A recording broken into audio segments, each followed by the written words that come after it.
Tucker Carlson is terrible, but in his defense, he's also very strange. And so I have some clips to play for you from this event he did in Australia. And those two things came through, those two characteristics, where he's exhibiting the signs of his political stances in the first clip when it comes to Putin and Russia's invasion of Ukraine. And while he's doing that, he's being so strange and acting like, pardon my terminology, this is not a technical term, at least the way that I'm using it, but a psycho. Okay, that's the vibes I'm getting from Tucker Carlson. And if you're thinking, man, this is a harsh start, just get ready, okay? Because you're going to agree once we're done watching these clips. And if you see a fly attack me, we do have a rogue fly in the studio right now, so just try not to get distracted by that. Here's this. Thanks, Tucker. I saw a couple of our friends from the press gallery have a smile when you were getting into the free press, so I might ask Paul Sakal from the Sydney Morning Herald to ask a question. Great, thank you. You've almost thanks for your speech. Of course, Mr. Carlson. The media can be extremely negative, so it's nice to hear uplifting comments about our country. It's an amazing country. It is, and I think we forget that in Australia oftentimes, so I appreciate that. You've preempted my question on Putin. Putin!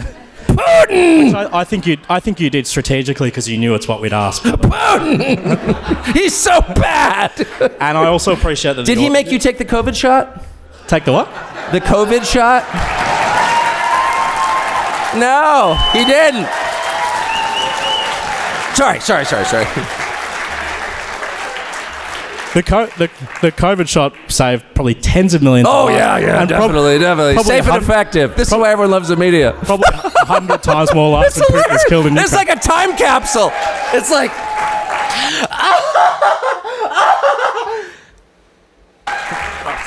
It's like a time capsule. Effective. This is why everyone loves the media. Probably 100 times more lives than Putin has killed in Ukraine. It's like a time capsule. It's like... Quick pause from your viewing of this video to request that you subscribe to the YouTube channel if you're not already, just by clicking that subscribe button, the easiest and freest way to support the work that we do. Thank you so much. Back to the video. It's like you're like the last Japanese soldier on Okinawa. You think the war's still going. No, it didn't save millions of lives. It's hilarious. Sorry, I'm sorry. I'm being boorish. Can I get the full answer in without interruption? Okay, I beg your pardon. So we'll play more from this portion, and then I have other portions to get to. In between, I will play a few flashbacks to Tucker Carlson's insane pro-Putin, pro-Russian nonsense. But what was that? Truly. One of the things I used to say a lot about Tucker Carlson, whenever he was the leading cable news host, the most watched cable news host on Fox News, was he speaks as if he thinks, not me, as if he thinks his audience is stupid. He speaks as if he's speaking to an audience of children. One of the big examples of this is him asking everything in these weird rhetorical questions often, and trying to illustrate a point by just asking questions. Is Joe Biden going to kill us all by forcing us to take the vaccine? Is Joe Biden really being controlled by Barack Obama behind the scenes? I don't know. I'm just asking questions, right? That sort of stuff. Another example of that is being asked or speaking to a very serious subject. We're talking about hundreds of thousands of deaths because of the actions of Putin and the invasion of Ukraine. Someone who has horrifically treated just so many people. Okay, that's who we're talking about with Putin. And the way that Tucker gets out of having to comprehensively, intelligently, thoughtfully, reasonably address the question is by just saying something in an outraged and sort of silly tone of voice. Putin!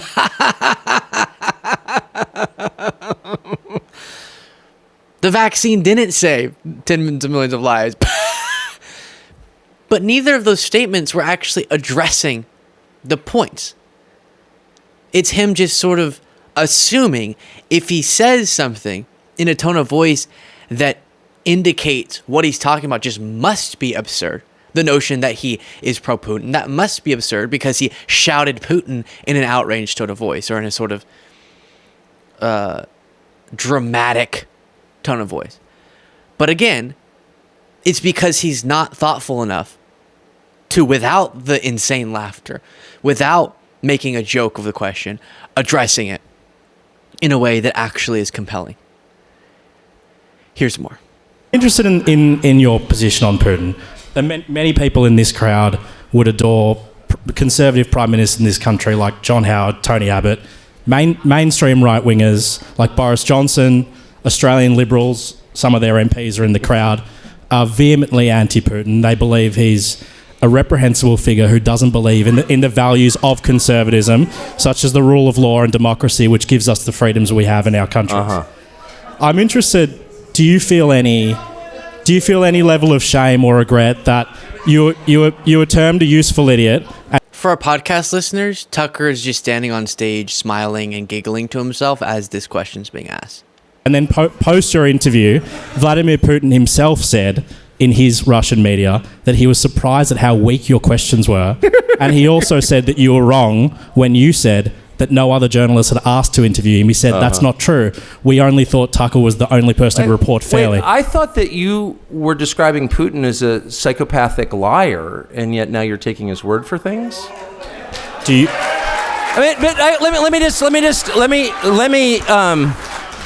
Let me just quickly unpack your absurd soliloquy if I can.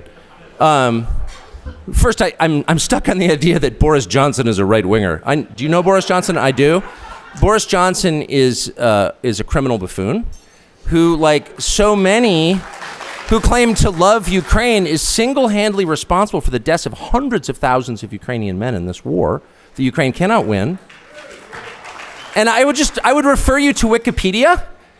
How many more people does Russia have than Ukraine? Do you know? 100 million. 100 million. And Okay, so we don't have to get into his whole take on Russia's invasion of Ukraine, and he acts like he's in the interest of peace when he puts the blame for deaths on people other than Putin. It's him trying to illustrate the idea that it's the United States, it's our allies that are making the decision to continue this war. That peace would be the alternative to aid to Ukraine. And because I've gone through it so much, I won't give my whole breakdown of why that's absurd, other than to say, before Russia knew, before Putin knew exactly how much the rest of the world, the United States and its allies, would be supportive of Ukraine, they decided to invade. And then they've seen that Ukraine has been way stronger, devastating the Russian military, way stronger than previously expected, in part because of the support they're getting from the United States and its allies. If Putin wants so badly to enact the things that he clearly does, in sacrificing hundreds of thousands of his own soldiers to do so, and he's willing to do it amid the support that Ukraine's getting, how much more appealing will it be for him to continue this invasion if we stop supporting Ukraine? Because now it just got a whole lot easier for him to accomplish what he set out to accomplish. The disgusting attempt to take over territory of a sovereign country. It became easier in a situation where we stop supporting Ukraine. More devastation is likely to happen. Ukraine won't be as effective in defending itself and its citizens. But at any point, peace could come of Putin deciding to stop invading, and maybe that'll be prompted by. It seems the only language that he understands, and thus would cause peace, is realizing there's no success here for him. There's no ability to do what he set out to do. So I have a hard time not going sort of long on that topic, but quickly let's fly through, before getting back to this insane Tucker Carlson speech and him being confronted by reporters, some reminders of just how pro-Putin he is. I don't say that to be provocative. I say that because he made a decision some time ago to just be overt in his support, then to try to gaslight people into believing that it's absurd to think that that's what he stands for. But he said that's what he stands for. So you think I'm pro-Putin? I can't even do it. Any of that is just him insulting the intelligence of the audience, thinking they can't go back and watch these clips. But is there another reason we should side with Ukraine over Russia? Russia is a much more significant country by every measure. Why is it disloyal to side with Russia, but loyal to side with Ukraine? They're both foreign countries that don't care anything about the United States. China, which is the actual threat. Why would we take Ukraine's side? Why wouldn't we on Russia's side? I'm totally confused. So much. Has Putin ever called me a racist? Has he threatened to get me fired for disagreeing with him? Has he shipped every middle-class job in my town to Russia? I should say, for the record, I'm totally opposed to these sanctions, and I don't think that we should be at war with Russia. And I think we should probably take the side of Russia if we have to choose between Russia and Ukraine. That is my view. But Ukraine and Russia. And I'm serious. Like, why do I care? Why. And why shouldn't I root for Russia, which I am? Why shouldn't I root for Russia, which I am? If Ukraine laid down their arms, the bloodshed continues. If Russia lays down their arms, everything stops and there's peace. And he's rooting for the side that has the power to initiate peace, but is choosing every day to allow for hundreds of thousands of deaths.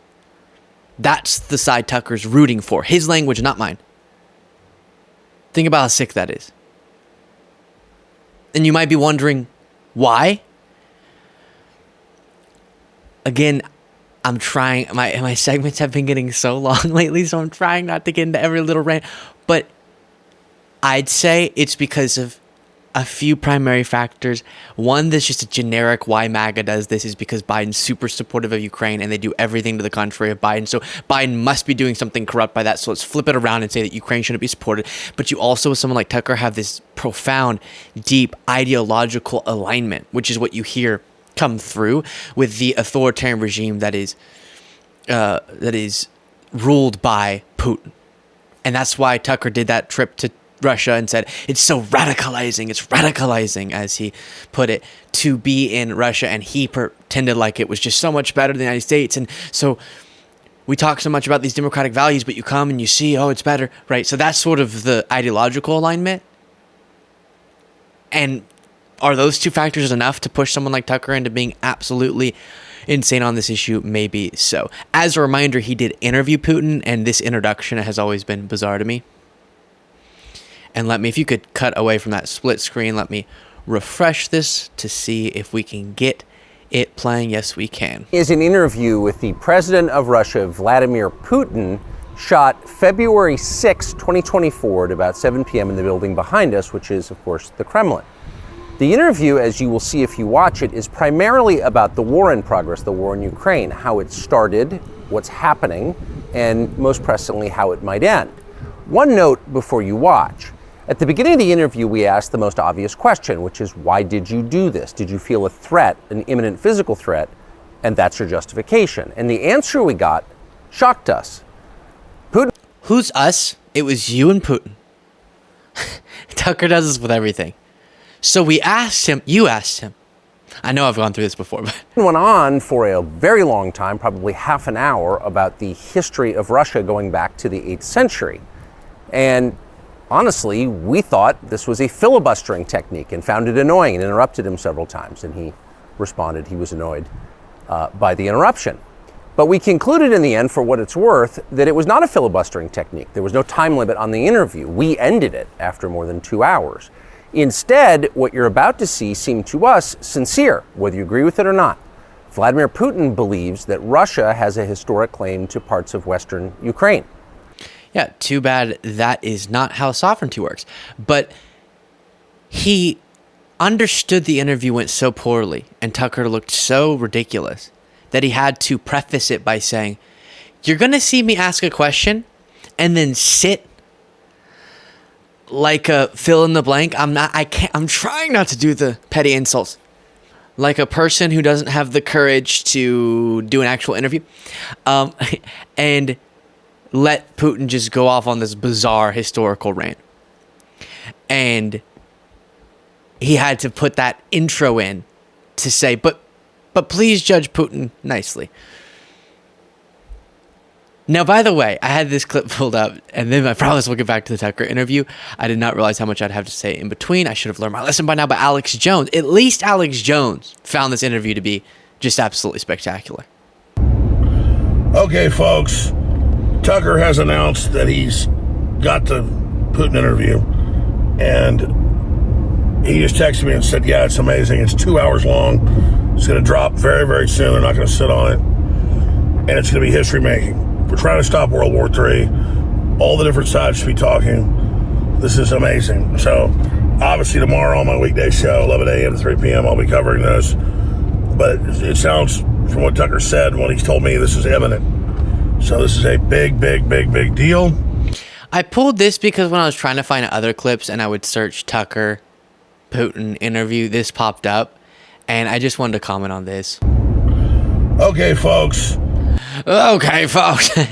Imagine just waiting for Alex Jones's take on the Tucker interview. And also, it's so urgent that he has to film it while he's driving, which I've had the idea before of doing content while I'm driving. So I looked it up. I'm pretty sure that's illegal, which is why I don't do it. I don't think you're supposed to be on your phone filming yourself while you're the one driving. Bizarre. But at least Alex Jones supports Tucker's ridiculous interview. To be clear, doing the interview is not the sin. If an actual journalist did that, it could be very interesting. It's just actually asking hard-hitting questions and not letting him, as Tucker said, filibuster for the entire interview. Here's this next moment from the same Australian event. And the last thing I will say that I really feel deeply and I really resent on an emotional level, and you'll pardon my passion, I don't know you, I'm sure we'd be very close friends if we did know each other. But I really resent what I have seen across the West in the past 15 years, and it's a sea change from my youth when my father was a reporter. This alignment between media organizations and the government, I find disgusting, actually. Do you, Tucker? By the way, you know he doesn't mean it when he repeats a gazillion times. Actually, I truly, emotionally, I feel this. I actually feel like a normal human person something. I promise. Believe me. It's just the truth. I'm not lying. The Guardian reports, through the end of 2020, and actually let me just do the headline here, reminding me of this. Meadows' texts reveal just how tight the Fox News Trump embrace is. And because I'm trying to be a little bit more quick in the rest of this segment, the point is, as we've talked about before and covered extensively, Fox News and the Trump government, Trump at the head of the government, Tucker, were closer than we've seen ever, maybe. It was disturbing. Trump and right-wing media, buddy. So you can stop with your faux outrage. The government, the deep state and the liberal media is just so tight, and not being able to acknowledge his involvement in something that was far more sinister. Direct coordination like you would never see between a CNN, MSNBC, etc., and the Biden administration. Then here's more. Hi, Tucker. Thank you so much for your address today. So you talked a little bit about immigration, and in the past you've talked about how white Australians, Americans, Europeans are being replaced by non-white immigrants in what is often referred to as the Great Replacement Theory. This is the same... Have I said that whites are being replaced? Well... I don't think I said that. Well, it's been mentioned on your show 4,000 times. And really, when did I say that? On your show. I said whites are being replaced? You have said that before. Really? Yeah. I would challenge you to cite that, because I'm pretty sure I haven't said that. I said native-born Americans are being replaced, including blacks. Native-born Americans. Native-born Americans. And Americans black Americans have been, African Americans have been in the United States for, in many cases, their families over 400 years. And their concerns are every bit as real and valid and alive to me as the concerns of white people whose families have been there 400 years. So I've never said that whites are being replaced. Not one time. And you can't cite it. Untrue. So we just met, but when our relationship starts with a lie, it makes it tough to be friends. So you've been lying let's about pull my that back. I'm happy to... Tucker's weird with the friends thing. No one wants to be friends with you, Tucker. They're just asking you a question. Stop bringing up your potential friendship. Yeah, so on that one, I said this on the bonus show because I did cover just that when it originally came out. I wish the reporter would have been ready to cite, because I'm sure Tucker played semantic games and never said white people are being replaced. Instead, he both fearmongered about demographic changes and would do the sort of Democrats are celebrating because we're becoming more diverse, and why is that good? That's bad. Blah. Right? So that's the dog whistle, but then also definitely pushed the great replacement theory in the form of Democrats are trying to bring, as he words it, people from third world countries to the United States as some plot to win elections or something. We've gone through the absurdity of that, but vile stuff there, and baseless. But also when you combine both saying that, and he said that that's causing the United States to be more dirty and blah, blah, blah, even though we just keep getting better on the metrics. Interesting. But you combine that with the demographic, they're trying to make things more diverse and they're bringing people in, and he's obviously doing fear-mongering about white people being quote-unquote replaced. So any semantic games he's played don't cover for, as she said, the thousands of times that theory and its connected lies have been pushed on his show. I just wish she was ready to sort of contextualize the question better, because then he can go, I didn't say that exact phrase. And then he gets away with it. Let me know what you thought of that bonkers speech from Tucker Carlson, and also the psycho energy that was coming through. And if you want to get extra content, we call it the bonus show, but it's an extra members only episode. You can do so by clicking the join button below.